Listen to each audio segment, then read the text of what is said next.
Good morning, everyone. Good morning. Yeah, this is a nice, cozy group, and I'm really very appreciative of the fact that you took the time on a Saturday morning and a nice day like this to come down and listen to me. So, thank you so much. My name is Cullen Hayashida. I've been involved with senior care in Hawaii for about 42 years in Hawaii. Initially with Kuakini Medical Center for 10 years, another 10 years with Malahia Long-Term Care Health Center. It's a nursing home where I was an assistant administrator. I've been a professor over at Kapiolani Community College. I am doing some consulting work with St. Francis Healthcare System. It used to be a hospital, no longer a hospital. And then I'm also affiliated with University of Hawaii, where I teach as well in the area of aging. That's all I work on. So what I wanted to do was to look at gerontology, which is the study of older adults, not from the usual lens of aging in terms of sick care or aging in terms of geriatric pathology, which is the tendency for us to look at older adults. That is, we look at aging and the study of aging in terms of frailty and disability. What I wanted to do was look at all of us in terms of aging as an asset to our community. Aging in terms of well care and our ability to continue to provide a contribution to our larger community. I'm 73 right now, and I have no intention of stopping what I do until my last breath, right? And that provides me with more reason to remain well.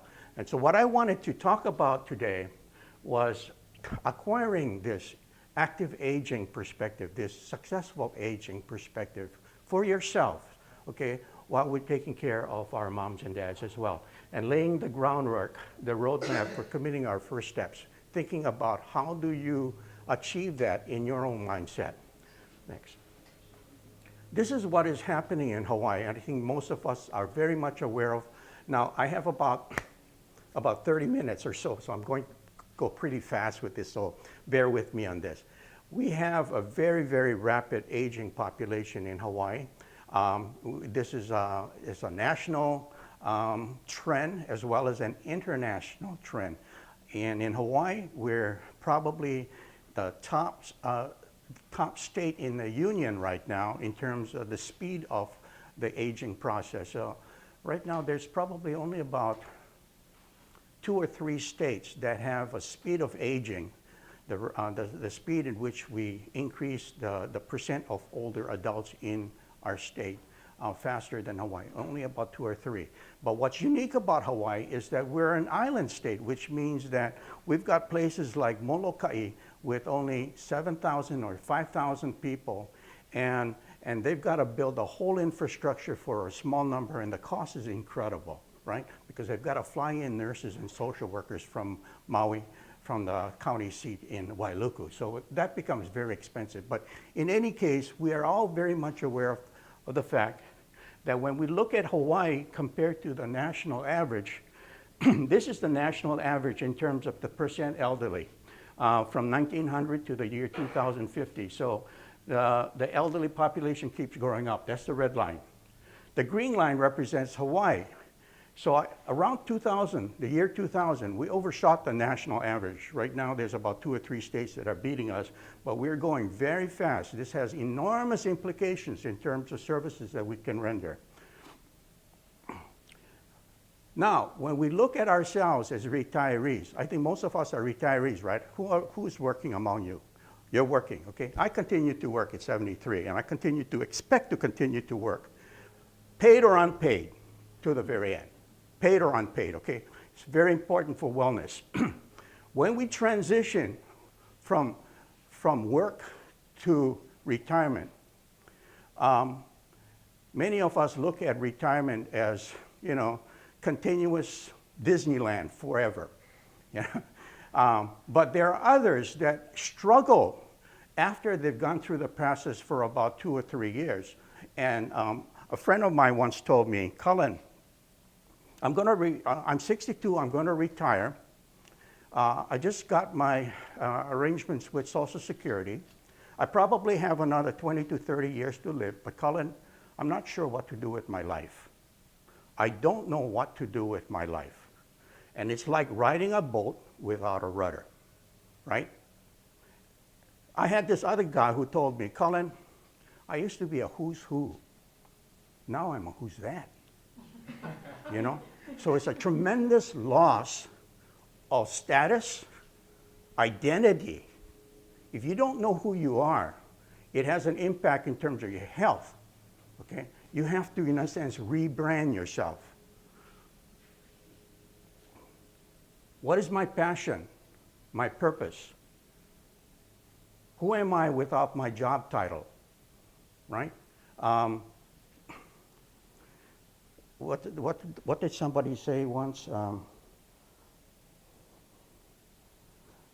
Somebody said, hi, I'm Cullen, PIP. PIP, what is PIP? Oh, previously important person. You know. So it's that kind of challenge. Who the hell are you, right? Okay, next, will I have enough money for 30 more years? Do I relocate or age in place? How do I want to be remembered? What will my legacy be? How can I maintain good health? What will I do when I retire? Dye my hair? Botox my skin? For how long, right?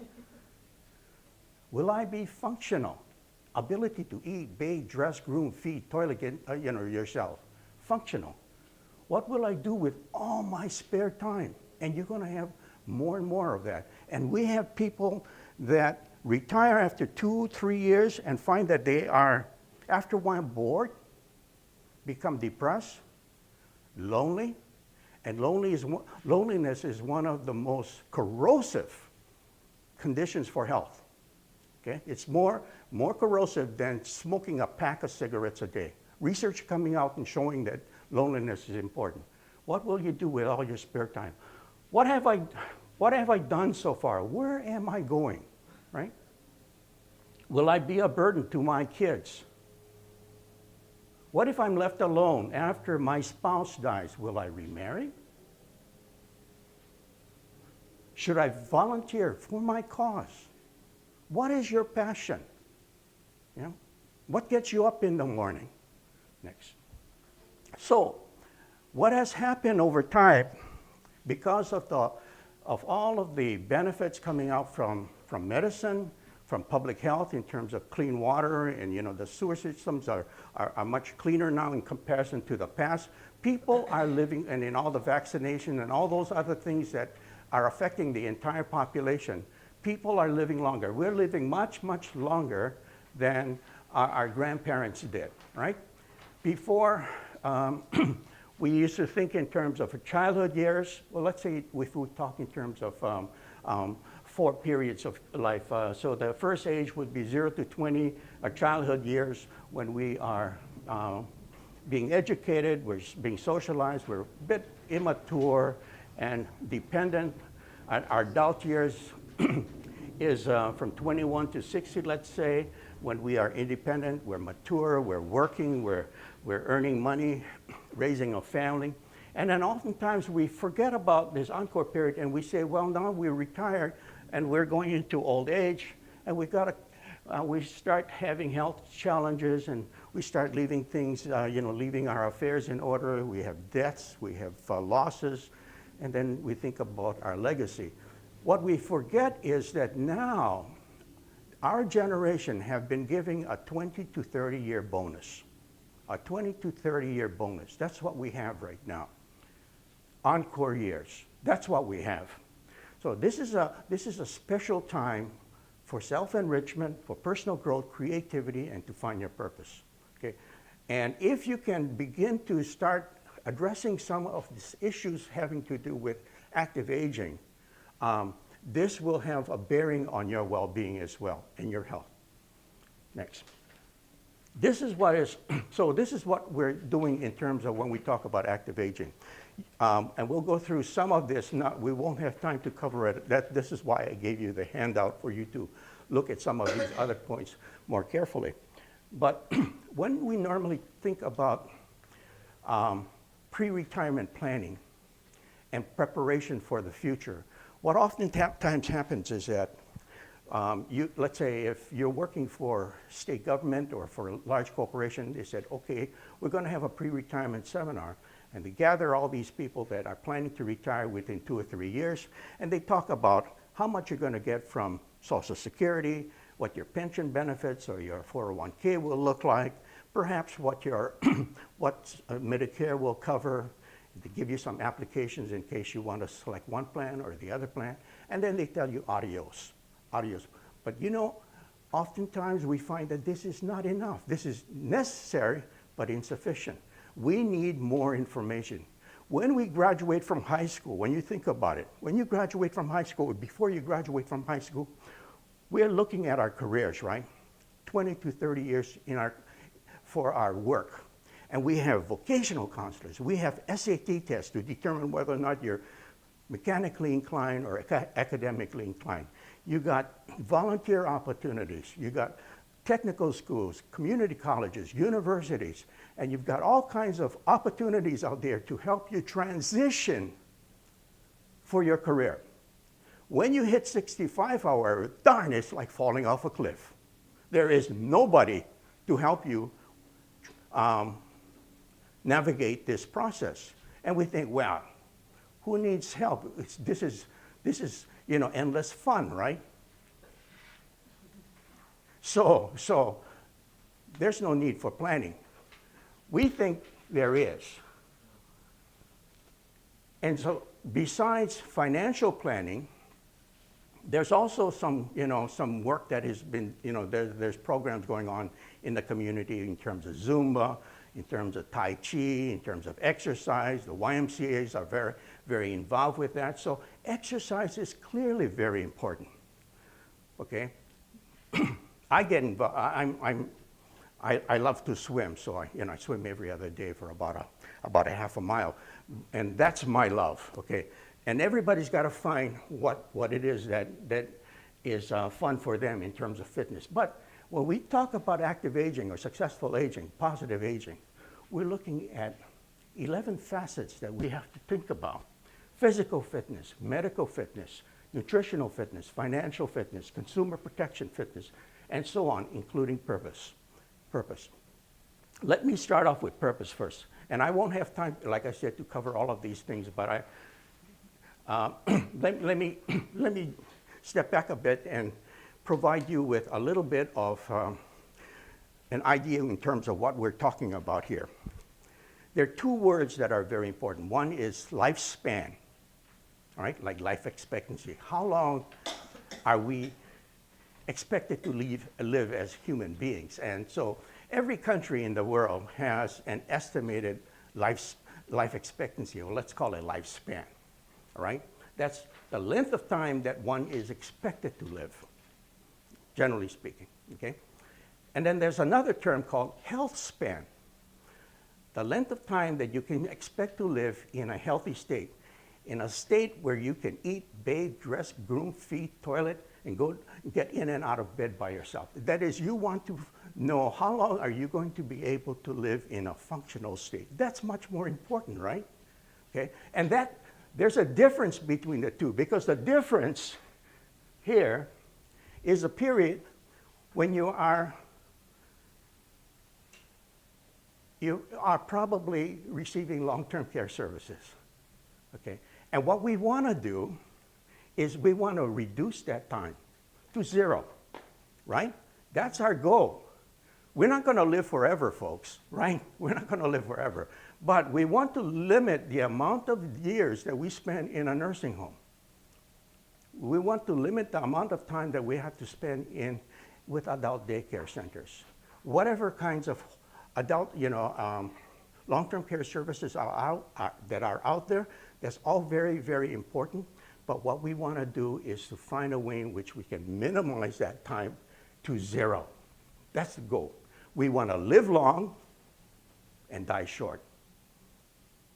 Okay, we don't want to talk about dying, but hey, we don't want to live long and die long. And we don't want to die short or, live short and die long. So the goal is to live long, to the natural lifespan and to die short. Okay, that's the goal.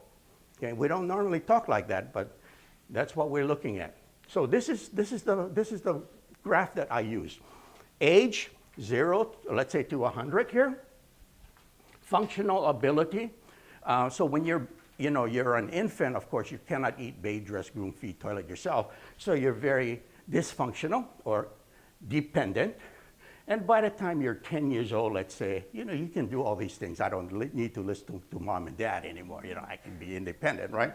Okay, and then you remain independent and successful, and then you start not taking care of yourselves, right?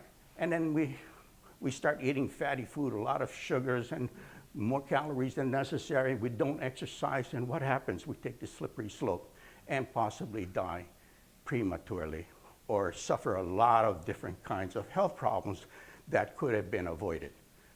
What we want to do is to keep that line up to the very end, have a heart attack, and followed by immediate death. That's the goal. Yeah, I don't want to talk about in terms of, well, this is a health facility, so. Okay, but this is what we're talking about. How do we achieve that? We have to have a physically active and mentally stimulating lifestyle, strong social engagement. We have to stay connected. When we lose friends, we've got to reconnect. We have to have purpose and meaning, and we have to have an environment that supports our lifestyle. That is, we have some work to do with the community to encourage us to make this all possible. I'm going to start out with purpose and just talk about 3 different kinds of things. But I think, personally, for me, purpose is very, very important. And it's not something that will become obvious overnight for yourself. But you've got to begin to spend some time thinking about what it is that is providing you with that guidance, that direction for the rest of your life. Okay. I'm like I mentioned, I'm 73. Life expectancy is about, 86 or so? So maybe I've got another 12, 15 years to live, okay? My question then is, how am I going to think about what am I going to do with the 12 years that I have left, or 12 to 15 years that I have left? It's a serious conversation that I have to have with myself. Do I want to spend all that time just on the golf course? Do I want to spend that time going back and forth to Vegas, maybe 5 times or 6 times or 7 times a year? Is that going to fill my time? Is it going to be fulfilling? These are really important questions. So there's a word in Japanese called ikigai. Now it's not iki looking guy now, it's different. Okay.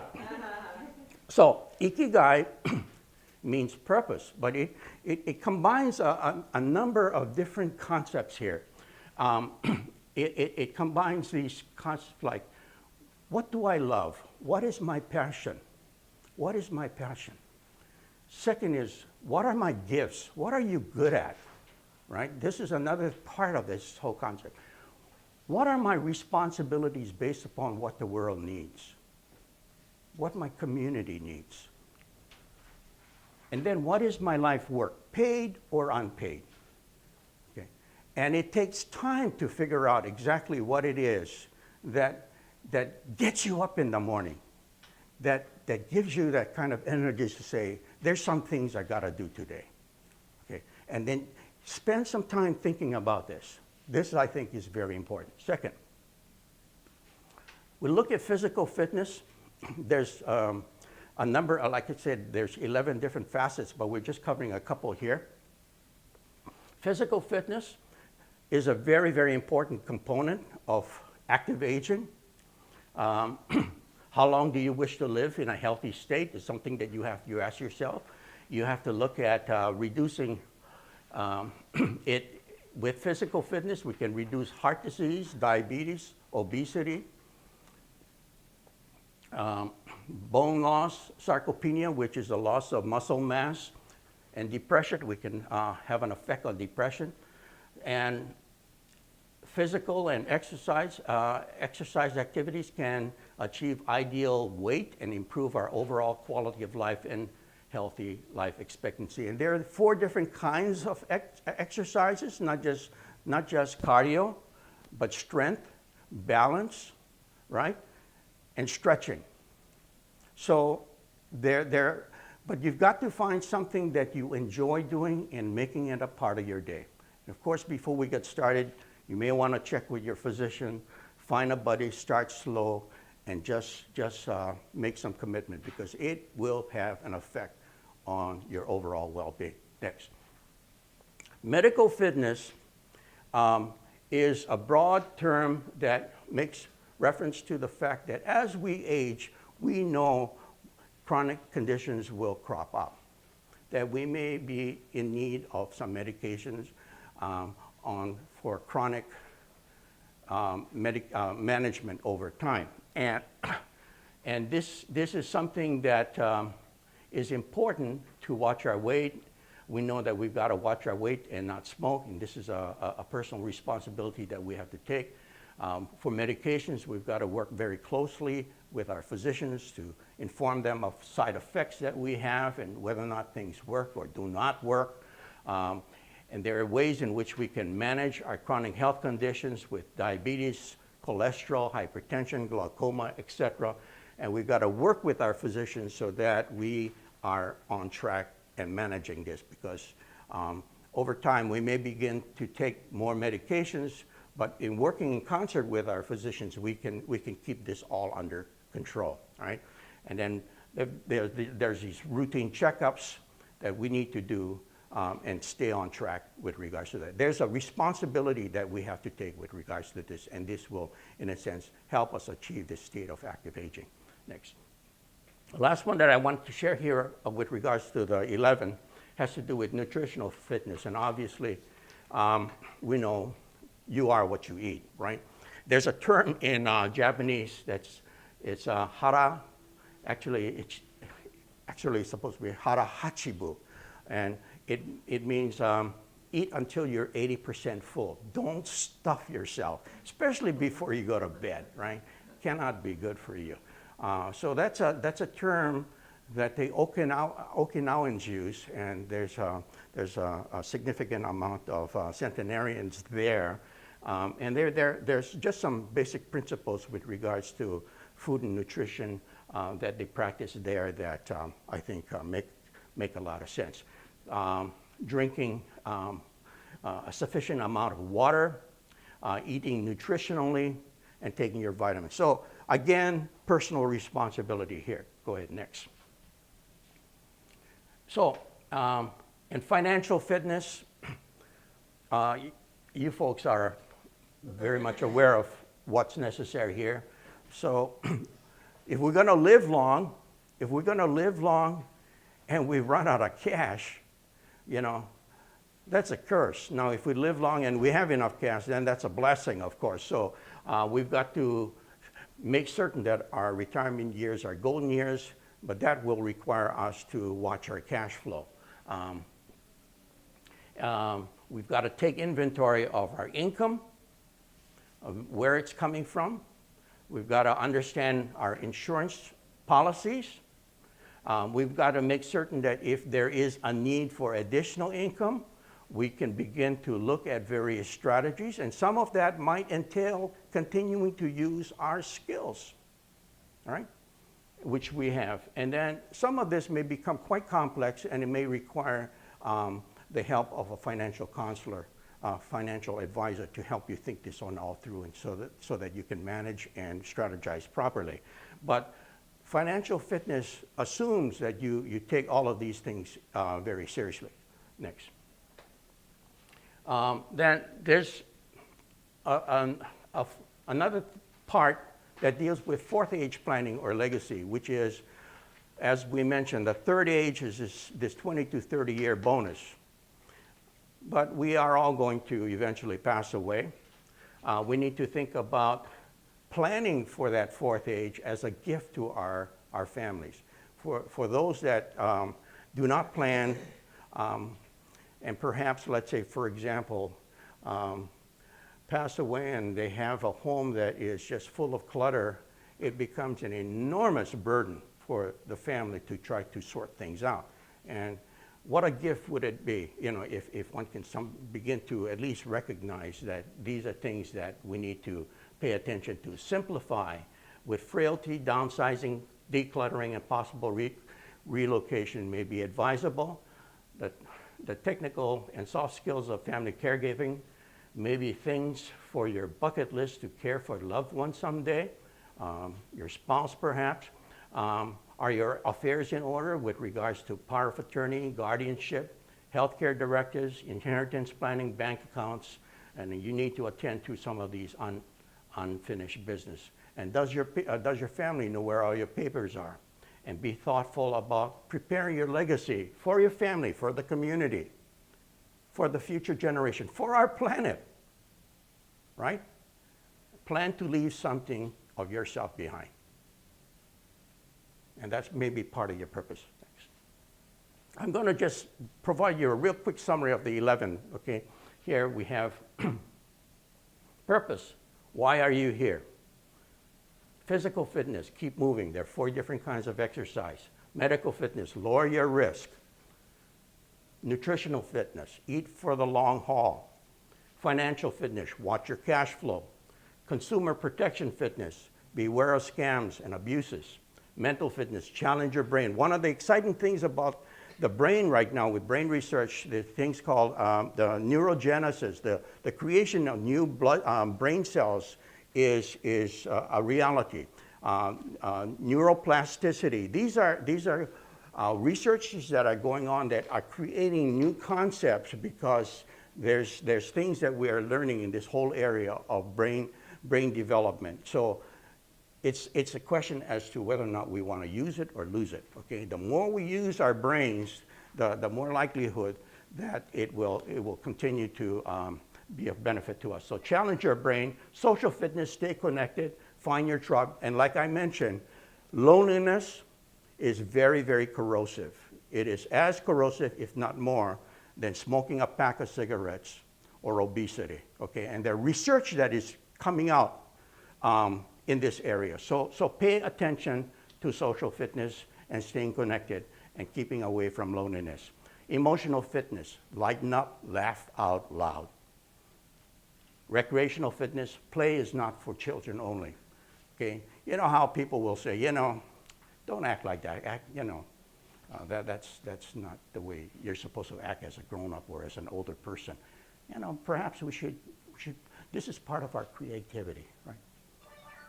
And 4th age planning, courage to commit to a plan. So how do we do this? Well, transitioning to retirement, we have a course over at St. Francis right now. It starts the first Tuesday of August. It's a 4-week session. And so we go through a fairly intense program with a group, 10 to 15 people, and it's very interactive. And we spend 4 weeks to try to help them think through their purpose and some of these other issues that they need to address to really engage with this concept called active aging. So we have this transition to retirement, understanding the 3rd age, understand that there's 1st, 2nd, 3rd, 4th age, and then that we have been given this gift and we can either use it or we can waste it. The city and county of Honolulu or the other counties, each of them will have a senior information and assistance handbook. I don't know if any of you have seen this. For City and County of Honolulu, it's published by American Savings Bank. And you look at this book, it has an enormous amount of listings of adult daycare centers and Meals on Wheels, assisted transportation, and nursing homes and care homes and so on. But when you look at it as a whole, they're all sick care stuff. That's not for you, okay? We don't have a resource guide that helps us to navigate. We need a warehouse of opportunities for our generation to figure out what the heck can we do with the rest of our lives. And so while at St. Francis, we developed this handbook. It's called a Hanaho Active Aging Handbook, and you can go to the website and download it, stfrancishawaii.org, and then look under Active Aging. You go down to the very bottom, and we have a PDF file of this handbook. And it has a listing of it's 100 pages long, and it has a listing of a whole variety of different kinds of things that we can get engaged in. Okay, some of us want to just go to school again and maybe just learn about the history of China, for example, because we were always very curious and never had the time, but never was really interested in history until we took a trip there. And you can go there to the university and the community college, and you know what? It's free. It's free, you know? Of course, you do not get credit for it, but, you know, unless you're going for a degree, it's not that important, right? But just the mental stimulation and the joy of learning is exciting, okay? So you can take a look at this, this resource guide. So we need to set goals for ourselves in all of these areas. And then finally, develop an action plan. Make some commitments, baby steps. Maybe for the next 3 months, you're going to try to make that move towards some commitments so that you can move forward with your life. Next. So these are just two sayings that I found quite valuable. Mark Twain had said, the two most important days in your life are, one, the day that you were born, and two, the day that you found out why, your purpose. But most live their lives in quiet desperation and go to the graves with their songs still in them. What is your song? What is your song? What is your passion? What gets you up in the morning? And you guys know it. Every one of us have some skills, and we've got to make that. We've got to make that thing a little bit more real, and turn it into reality. Go ahead next. So this is a Tibetan, just a very simple Tibetan proverb. It's secrets of living longer and living well. Eat half. Walk double. Laugh triple. And love without measure. Thank you.